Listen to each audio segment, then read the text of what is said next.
I, uh, I almost wish that the orchestra did not play this morning. How do you speak after hearing something like that? Now the standards are too high. Quick shout out to my favorite section, percussion. My favorite. You guys were awesome. Happy Sabbath. Happy week of prayer. This past week, we have gone over about 10 different characters from the Bible. And we have studied how they have risen from their fallen state, how God has been able to lift them up to overcome their struggles in life. Can you turn on the phone? So, this Sabbath, this morning, I will not be introducing something new to you. My objective this morning is just to wrap up or to somehow summarize everything that has been discussed throughout this past week. Moses' message on Monday was the first bookend. My message this morning is the last bookend. I am, so to speak, the packaging, and the meat has been already discussed this past week. So this morning, we will be summarizing our week of prayer. Please bow your heads with me as we pray. Father in heaven, Lord, I ask that this morning you speak through me, that Jesus may be seen, that I may lift up the cross, and that Jesus may be glorified, and that all of us here will be drawn closer to him. In Jesus' name we pray. Amen. Dr. Robert Coles was a very prominent psychologist and a Christian author. And Dr. Robert Coles drew most of his insights by spending time with people. He would go out into the field and interview people, talk to them, learn about their life, learn about their struggles, learn about the issues that they had. And that's why Dr. Robert Coles had a lot of wisdom gained, and he was able to write a lot of books on psychology and psychiatry from the Christian perspective. Here are his words from one of his books, written in 1971, entitled The Migrants, Sharecroppers, and Field Workers, or something like that. He was interviewing a young lady. I believe this young lady was African American, and they came from a poor family. This lady had a lot of children, and they were struggling with life. Listen to the words of this young lady written down by Dr. Robert Coles. Here's what the lady says. Last year, we went to a little church in New Jersey. We had all our children there, the baby included. The Reverend Jackson was there. I can't forget his name. And he told us to be quiet, and he told us how glad we should be that we are in this country, referring to the United States, because it's Christian and not godless. He kept on talking about the other countries, I forget which, being godless. Then my husband went up and lost his temper.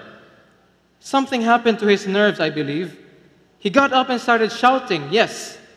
He went up to the Reverend Mr. Jackson and told him to shut up and never speak again. Not to us, the migrant people. He told him to go on back to his church, wherever it is, and leave us alone. And don't be standing up there looking like he was so nice to be doing us a favor. Then he did the worst thing he could do. He took the baby, Annie, and he held her right in front of the minister's face. And he screamed and shouted and hollered at him. That minister, like I've never seen anyone do before. I don't remember what he said, the exact words, but he told him that here was our little Annie, and she's never been to a doctor, and the child is sick, and he knows it, and so do I, because she can't hold her food down, and she gets shaking fits. And then I'm afraid she's going to die, but thank God she'll pull out of them. And we've got no money, not for Annie or for the other ones, or even for ourselves. Then he lifted Annie up, so she was higher than the Reverend, and he said, why doesn't the Reverend go and pray for Annie, and pray that the growers will be punished for what they're doing to us, all the migrant people? The Reverend didn't answer him, I think because he was scared. And then my husband began shouting once more about God and about his neglecting us. while he took such good care of all the other people. And he held our Annie as high as he could right near the cross and told God he'd better stop having the ministers speak for him, and he should come down and see us for himself and not have the preachers, he kept calling them preachers, speak for him. What really strikes me about this is this man, the husband of this wife telling the story, really had problems. And they were struggling with life. And he was shouting out, the last line really hits me. He said, he told God he'd better stop having the ministers speak for him, and he should come down and see us for himself and not have the preachers speak for him. He was saying to God, come down, see us for yourself. You know, we've been studying the lives of different people this past week. People who have fallen, but through God's grace have been able to stand up, been able to rise. But you may ask, what about me? Those are stories in the Bible. Yes, God has helped them rise up. Yes, but what about me in the here and now? Can God really do the same for me like He did with those people? Can God really understand me as a person? Does God really understand what I'm going through? Does He see my struggles? Does He see the pain and anguish I face in life? Does He experience the same stress I'm feeling today? Does God understand me? May be your question. Maybe you feel that God is far away up there somehow, that the stories in the Bible are just stories in the Bible. Those cannot apply to you. Maybe you feel that way this morning. And maybe you're saying, like that man in the story of Robert Coles, you're telling God, God, those stories in the Bible are there, but what about me? Why don't you come down for yourself and see what's going on in my life? See it for yourself so that you can understand. Well, I'm here to tell you this day that Father's question, God, see this for yourself. In fact, God did come down and see for Himself. God did come down and experience what we are experiencing. God did become one of us. God became, as the song says, the gift of a lifetime. God did come down in the form of a baby who grew up, who lived on earth, who died, and was risen again.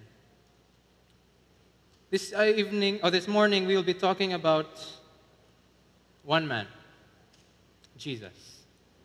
And I pray that as we go through this lesson, we will discover Jesus more and more. I'd like to invite you to open your Bibles with me to the book, to the passage that was read by Love a while ago, to the book of Hebrews, chapter 4. Hebrews chapter 4, verse 14 to 16. Before we go to this passage, let me give you a background of the book of Hebrews. The book of Hebrews was written to Hebrew Christians who apparently were struggling with their faith. It could have been because of persecution. It could have been because they were struggling with some doctrines. But whatever the case was, something was shaking their faith, and they were starting to break away. They were starting to give up. They were starting to lose their faith in God. And so the author of Hebrews, we're not certain who it is. Some say Paul.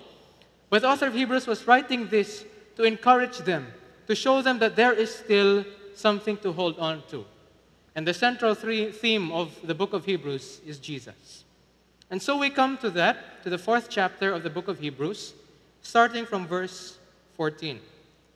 I'm reading from the New King James Version. Verse 14, seeing then that we have a great high priest who has passed through the heavens, Jesus, the Son of God, let us hold fast to our confession. For we do not have a high priest who does not sympathize with our weaknesses, but was in all points tempted as we are, yet without sin. Let us therefore come boldly to the throne of grace, that we may obtain mercy and find grace in time of need. As I was studying this passage, I came across 3 ideas that I'd like to share with you. And I have arbitrarily named these 3 ideas. Number 1, distinct. Number 2, unfallen. Number 3, fearless. Distinct, unfallen, fearless. I'm drawing from the themes of our past week of prayers. Distinct, unfallen, fearless. So, let's go to these three one by one. Distinct. Distinct. Back to verse 15 we go, which says, "For we do not have a high priest who cannot sympathize with our weakness, but was in all points tempted as we are." Allow me to read some of the words from William Barclay, who was reflecting upon this passage, and he has this to say. William Barclay, a biblical scholar, says this: "The Christian idea of God as a loving Father is interwoven into the very fabric of our heart, of our mind and our hearts. But it was a new idea. To the Jew, the basic idea of God was that He was holy, and in the sense of being different. In no sense did He share our human experience, and was in fact incapable of sharing it just because He was God." You get the idea there? That the God is somehow different from us. He is other. He cannot relate with us because He is so much higher than us. It was even more so with the Greeks. The Stoics, the highest Greek thinkers, said the primary attribute of God was apatheia. That's where we get the word apathy, meaning you have no feeling or you have no concern for others. Apatheia, by which they meant essential inability to feel anything at all. The other Greek school was the Epicureans. They held that the gods lived in a perfect happiness and blessedness. They lived in what they called the intermundia, the spaces between the worlds, and they were not even aware of the world, our world. So, he was concluding, the Jews had their different God, meaning other or different or not like us God. The Stoics, they're feeling-less gods. The Epicureans, they're completely detached gods. Now listen to this. Into that world of thought came the Christian religion with its incredible conception of a God who had deliberately undergone every human experience. Christianity depicted God not so much as involved as identified with the suffering of this world. It is almost impossible for us to realize the revolution that Christianity brought about in man's relationship to God. For century after century, they had been confronted with the idea of the untouchable God. And now they discovered one who had gone through all that man must go through. They discovered Jesus. Did you grasp what he is saying?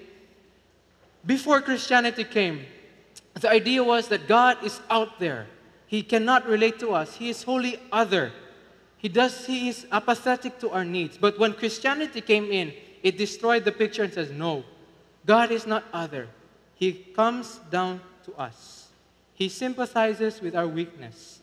He is in all points tempted as we are. That's what the verse is saying. You know, there's a very interesting word there in verse 15. The word sympathize. Jesus can sympathize with us. Unlike the other gods who don't care at all, Jesus sympathizes with us. This word comes from two Greek words, sin and pathos. Sin meaning alongside or with, and pathos meaning you feel or you experience with. Put it together and it could mean to feel or to suffer with.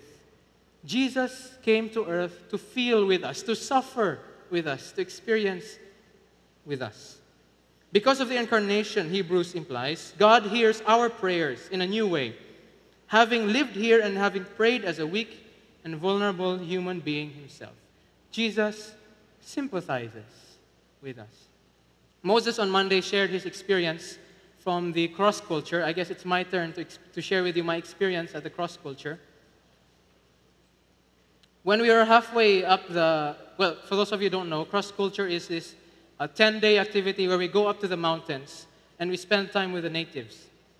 And halfway, we're halfway throughout that stay there, we were hiking up this mountain. And just at the start, I don't know what caused it, but somehow I felt this sharp pain in my chest.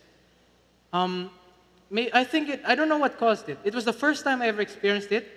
And the more it came as I breathed. Whenever I inhaled, there would be a sharp pain in my chest. And the more, of course, as you're hiking, you exert more effort. So the heavier my breathing was, the harder it was for me, the more painful it was in my chest. And I realized that the only way for me to stop the pain was if I would stop breathing, which was not an option at all. And so I was, don't worry. After this we had a checkup at MAMC, and they could not find anything wrong with me. I still don't know what happened. I went through that stress exercise test. They found nothing wrong. I was okay. I don't know. Maybe it was just a freak accident. Anyway, so as we were hiking there, I had completely had a hard time. And during some time, the pain would go away. And the most painful part was when you were coming back down. I really struggled. I wasn't feeling tired. It was just there's that sharp pain. I had a hard time breathing. And as we were going down, I really had a hard time. Everyone was already ahead of me. There's only very few. And Brother Paulo was the one who stuck with me every single step of the way. I was telling Paulo, go ahead, I'll be fine. I just need to rest. I can take care of myself. But he said, no, I'm going to walk with you every single step of the way. So when I would walk slowly, Paulo would walk slowly. When I would rest, Paulo would rest. When I would have a hard time walking, Paulo would be there to encourage me. That's what Jesus is like. He sympathizes with us. He walks alongside us. He feels what we feel. He experiences what we experience every single step of the way. Jesus sympathizes with us. And so Jesus is distinct. Distinct in the sense that he is not like all the other gods that man makes up, that they're out there, they don't experience what we have, they don't care what we're doing, we're up to our own, we're on our own. No. Jesus is distinct in the sense that he came down to be one of us, to sympathize with us and experience with us the world around us. So Jesus is distinct. That's the first word, distinct. The second word is unfallen. Jesus is unfallen. The verse says he was without sin. Moses has already touched on this matter on Monday. Satan tempted Jesus in the same aspects that we are tempted today. And even though those temptations were very strong, Jesus did not fall. He was not overcome. Unfallen. Our theme is fallen, but Jesus is unfallen. Some things in life just don't seem to go together. Some things in life just don't seem to go together. Oil and water, light and darkness, good and evil, a theologian and a criminal. Can they be best friends? Imagine the smartest kid in class, and the teacher partners him with the dumbest kid in class for a project. It's a disaster waiting to happen, right? I'm sure you've experienced this already. Some things in life just don't go together. So it seems impossible to see a sinless person going together with the sinful. Did you grasp that? It's almost impossible to see. How can a sinless person be mingling with the sinful? And yet, that's exactly what Jesus did. Unfallen though he was, he spent most of his time with the fallen. That's the kind of Jesus we have. The same Jesus who said that our righteousness must exceed that of the holy people, the same Jesus who set the standard so high that anger becomes murder, is the same Jesus who hung out with murderers and thieves and criminals. In fact, Philip Yancey draws this observation. He says, the more unsavory the characters, the more at ease they seem to feel around Jesus. People like these found Jesus appealing. A Samaritan social outcast, a military officer of the tyrant Herod, a quisling tax collector, a recent hostess to 7 demons. These are the kind of people that Jesus attracted. Jesus was the unfallen friend of the fallen. That's the kind of Jesus was. And because Jesus is unfallen and we are fallen, we need to draw our strength from someone who is unfallen, Jesus Christ. How many of you have ever ridden on a ship, on a large boat before? Not the pump boat, but those big ships, like Super Ferry and Negros Navigation and all that. I don't know if they're still active today. But when I was younger, we always rode those big ships when we'd go home to the province. And one of my favorite parts, or one of my favorite experiences in the boat was watching them dock, or they call it berthing, when the ship would come into the dock. And here's what they would do, the crew. When they're coming into the dock, they would have this small piece of rope. Sometimes they have a gun, they would attach the rope to the gun, or sometimes they would just tie like a weight and throw the rope. But they had this small piece of rope attached to a bigger piece of rope. They would throw that or shoot that piece of rope to the people on the dock, and the people would pull that piece of rope until they were holding on to that bigger piece of rope, and then they would fasten it or hook it to those, I don't know what you call those like big anchor things on the dock.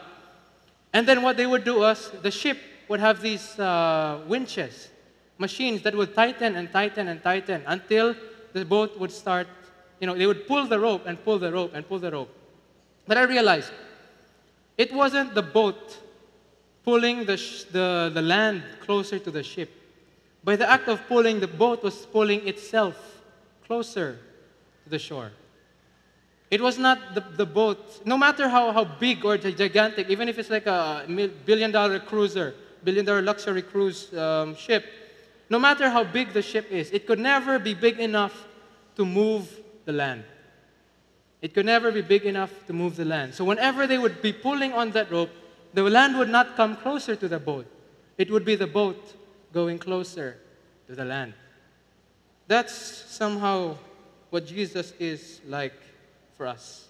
Our weaknesses, no matter how big, will never be bigger or greater than His strength.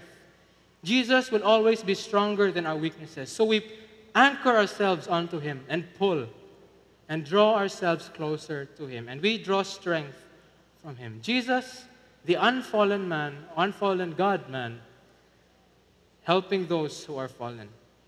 So that's the first part. Distinct, first part. Second, unfallen. Now you may ask, what now? What now? So knowing that Jesus came to this earth to sympathize with us, He is distinct unlike any other gods. Knowing that Jesus is unfallen and we can draw strength from Him, what does that do in our lives now? How does it affect me and you as a Christian? What happens now? We go to the third part. What's the third part? Fearless. Let's go to the next verse.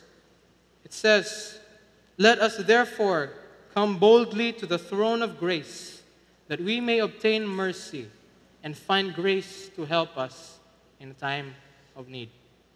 And someone was reflecting on this, and he said, those of us raised in a tradition of informal or private prayer may not appreciate the change in which Jesus wrought in how human beings approach deity or God. Hindus offer sacrifices in the temples. Muslims bow down so low that their heads touch the floor. And in most religious traditions, in fact, fear is the primary emotion when one approaches God. Did you catch that? Fear is the primary emotion in most religions when one approaches God. Fear. You are trying to appease the wrath of the gods by offering sacrifices, by doing things, by trying to act well. Yet the verse says we come boldly. We come boldly to the throne of grace. In the word boldly, it connotes, an openness that stems from freedom and a lack of fear. We're unafraid. We do not fear. We are fearless when we approach God. How many of you have fish? You keep fish. Small little aquariums with fish. I used to have an aquarium when I was younger. We were not able to take care of it. But one thing is fascinating about fish. They have a lot, a fish tank. Having a fish tank with fish takes a lot of work. For those of you who have fish, you have to clean the tank regularly. You have to make sure that the water is oxygenated. You have to sometimes, if you want to grow some corals, you need some ultraviolet light so that they could grow. You need to provide them food. You have to make sure that temperature is in the right, it's correct. There's a lot of work to go into fish. But every time you open the cover of the fish tank and you reach in with your hand, the fish, they'd always run away from you. No matter how much effort you put into caring for them, everything you do to them is seen as an act of destruction. And they are afraid of you because you are incomprehensible to them. They do not understand what you are like. And so the only emotion they can have when you reach down, and even if you're sprinkling food, the first thing they would do is hide. Fear. Because you are so much greater than them. And so that's the attitude that most people have when it comes to facing God. God is so too powerful that I cannot help but face Him with fear. I am afraid. But the text says, because Jesus is one of us. Imagine if you were feeding the fish and you finally somehow transformed into a fish. Then all those fish would welcome you and say, hey, we have a new friend. That's what God did. He became one of us. And because Jesus came into this world, some authors say, Jesus gave God a face. Jesus gave God a face. Somehow, someone we can relate to. Someone who is on an equal plane of existence with us. Human. Who experienced the same emotions that we're experiencing hunger, pain, frustration, just like we are experiencing. And so we are able to relate to Him. And we are able to come to His throne of grace fearlessly. That's how we approach Jesus. Why are we fearless? Because Jesus is one of us. Because He is one of us. And because, as the text says, even though the verse says it's a throne, it's implying that there is a king, and Jesus is a ruler. But the throne, as the verse says, is full of grace. The throne is full of grace. And when we approach Him, we obtain mercy. When we come to Him, we obtain mercy and not condemnation. So those are the three words I'd like you to remember this morning. First, Jesus is distinct. He is unlike any of the other gods in that He became one of us. He sympathizes with you and me. Number two, Jesus is unfallen.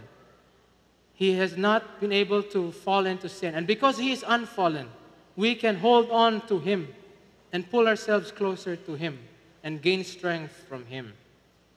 Third, we become fearless in approaching God. Because we know that Jesus is distinct and unfallen, and Jesus is one of us, we become fearless in approaching Him. I'd like to show you, let's go to the passage once again, but this time from the contemporary English version. I like what the verse says. It says, we have a great high priest who has gone into heaven, and He is Jesus, the Son of God. That is why we must hold on to what we have said about Him. Jesus understands every weakness of ours because He was tempted in every way that we are, but He did not sin. So whenever we are in need, we should come bravely before the throne of our merciful God. There we will be treated with undeserved kindness, and we will find help. So, back to the question. Can Jesus really help us rise? Does Jesus really understand what we're going through? Or are those stories that we've studied this past week just stories of people God has been able to rise, and God does not care about us now, today? Does Jesus really understand what we're going through? Can Jesus really do the same for us like He did with these people in the Bible? There was a story written in Guide magazine many years ago.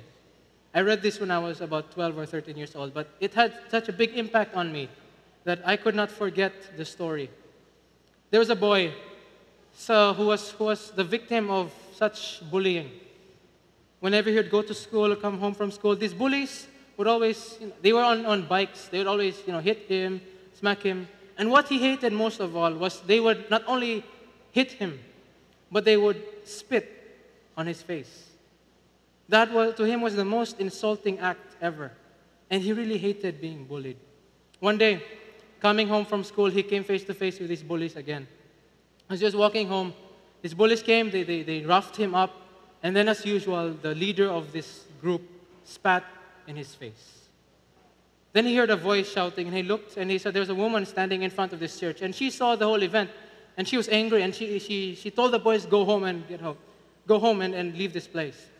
And the woman got some cloth and helped him wash up and wipe the saliva off his face. And then the woman invited him to come into the church. And so he sat there inside the church. And they were showing this video. They're showing the movie of the trial of Jesus.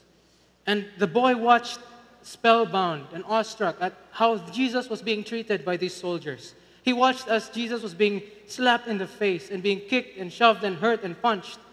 And then came that moment when he watched as a soldier went close to Jesus and spat in his face.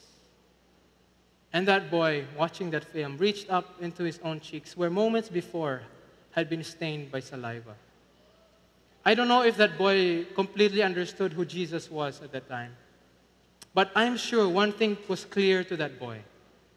Jesus understands. Jesus knows how I feel. Jesus knows what it's like. Second story. There's a Christian writer named Shusaku Endo. I don't know if you've heard of him. Shusaku Endo grew up in Japan, where about only 1% of the population is Christian, and he grew up as a Christian. And so growing up, he faced such ridicule from his friends for having a Western religion. And so he was always bullied and harassed and made fun of. And as he grew up, he experienced World War II. After World War II, he wanted to escape from Japan. And so he went as a Japanese exchange student to one of the Allied countries. But this was post-World War II. And Japanese were very much ridiculed during this time. And so he found himself ridiculed once again, not because of his religion, but because of his race. And they called him he became the target of racial abuse. They called him a slanty-eyed gook and such insulting names. So rejected in his homeland, rejected in his spiritual homeland, Endo underwent such a grave crisis of his faith. He visited Palestine, the Holy Land, to research the life of Jesus. And while he was there, he made this amazing discovery. He realized that Jesus also knew rejection. Jesus also knew what he was going through. More like Jesus' life was actually defined by rejection. His neighbors laughed at him. His family questioned his sanity. His closest friends betrayed him. And his countrymen traded his life for that of a terrorist. Throughout his ministry, Jesus gravitated toward the poor and the rejected ones, the riffraff. This new insight into Jesus hit Endo with such a force of revelation. From his faraway vantage point in Japan, he had viewed Christianity as a triumphant Constantinian, a powerful faith. He had studied the Holy Roman Empire and the glittering crusades, had admired photos of the grand cathedrals of Europe, had dreamed of living in a nation where one could be a Christian without disgrace. Now, as he studied the Bible, he saw that Christ himself had not avoided disgrace. Christ had not avoided rejection. Jesus was the suffering servant as depicted by Isaiah. Endo felt that surely this Jesus, if anyone, could understand the rejection he himself was going through. So we ask the question, does Jesus understand? Does Jesus know what's going through in our lives? Yes, Jesus understands exactly what's going on in your life and mine, because he became one of us. And it's because of that fact, because he understands that he is the best person to help us rise when we fall. Jesus understands. You know, let's go back to verse 14. There's an interesting word in verse 14. It says in the New King James Version, we should hold fast to our confession. In the CEV, we must hold on to what we have said about him. The word I'd like to look on is the word to hold on, to hold fast. In the Greek, the meaning of the word is to seize, to cling to tenaciously as for one's own life. You know, when I think of this, I get the picture of someone climbing up a steep rocky face without any harness, without any protection. One wrong step could make him fall. One wrong handhold could make him stumble, make him lose his life. And he holds on to those rocks for dear life. That's the picture I get when it says we must hold on to what we believe about Jesus, or hold on to Jesus himself. We must hold on to Jesus for dear life. You know, there's someone here. There is a boy here who is struggling. This boy has been trying to stay away from those websites. This boy has been trying to overcome this habit. But every time he's online, he just can't seem to stay away. He's tried and tried and tried, but he's failed and failed and failed. There is a boy here in this congregation, and it's almost as if he believes that there is no more hope for him. He believes that no matter how hard he tries, he will never be able to get out of that bad habit. And so this boy has almost given up. To him, I would say, Jesus understands you. Jesus understands you. He is unfallen. Hold fast to him. There is a girl here in this audience who is stuck in a relationship. There's a girl here who knows that she realized that her boyfriend is not leading her in a direction that is right. She's realized that this boy is leading her away from God. And she knows that she's going against God's will by staying in this relationship. But she doesn't want to give up the boy. To her, the author of Hebrews would say, Jesus understands you. And Jesus is unfallen. Hold fast. Cling on for dear life to Jesus. There is a teacher here, faculty member, who came to church today stressed. There's a faculty member who feels so burdened by his work that it seems he is accomplishing nothing at all. He hardly has any time for his family, and even when they finally find time for the family, they always end up being frustrated with each other. He looks at his life and asks himself, am I really making a difference? Am I really accomplishing something with my life? And he wonders if he will ever be happy. And to him, Jesus would say, I understand you. I am unfallen. Hold fast to me. Hold on to me for dear life. Do these people somehow show the kind of experience you're having now? Are you somehow struggling with something in your life and you want to rise, but you do not know who to hold on to? I challenge you today, hold on to Jesus, for He understands you. And if you do not know the words to say when you want to talk to Jesus, when you do not know what to pray, listen to the words of this song. Let the words of this song be your own prayer as you face the struggles of life. May the lyrics of this song be the same things that come from your heart as you hold on to Jesus.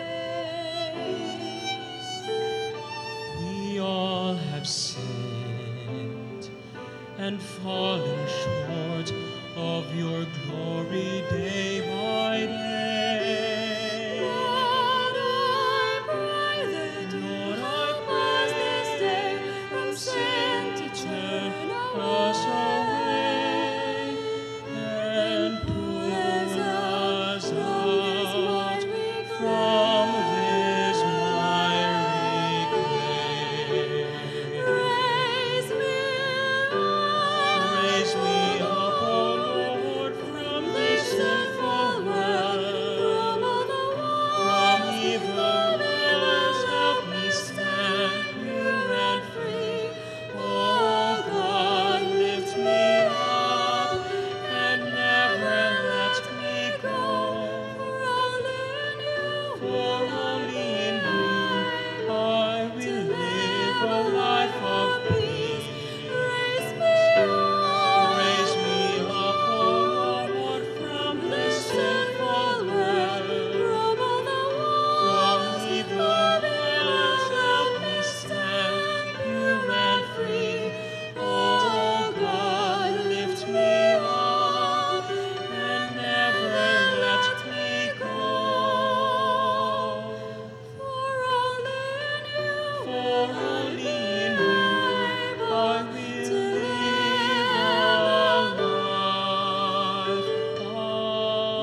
How many of you here today would like to say that from now on, no matter whatever comes to my life, no matter what struggles I have, no matter how many times I will fall, I will hold fast to Jesus.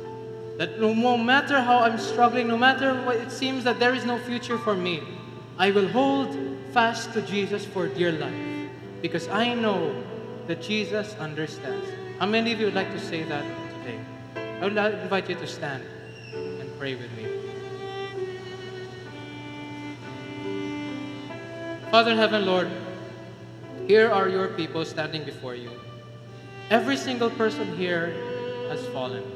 Every single person here in one point or another of his life has turned away from you. And I ask, oh Lord, that you help us to commit our lives to you, to recommit ourselves to you, and say to you that whatever comes our way, no matter how hard life will be, we will hold fast to Jesus. Because Jesus is distinct, and Jesus is unfallen. And we can approach him fearlessly, without any shred of a doubt. And he can welcome us into his arms and forgive us and give us the strength to overcome. Help us, O Lord, to rise and rise and rise, now and forevermore. Amen. Amen. You may take your seats.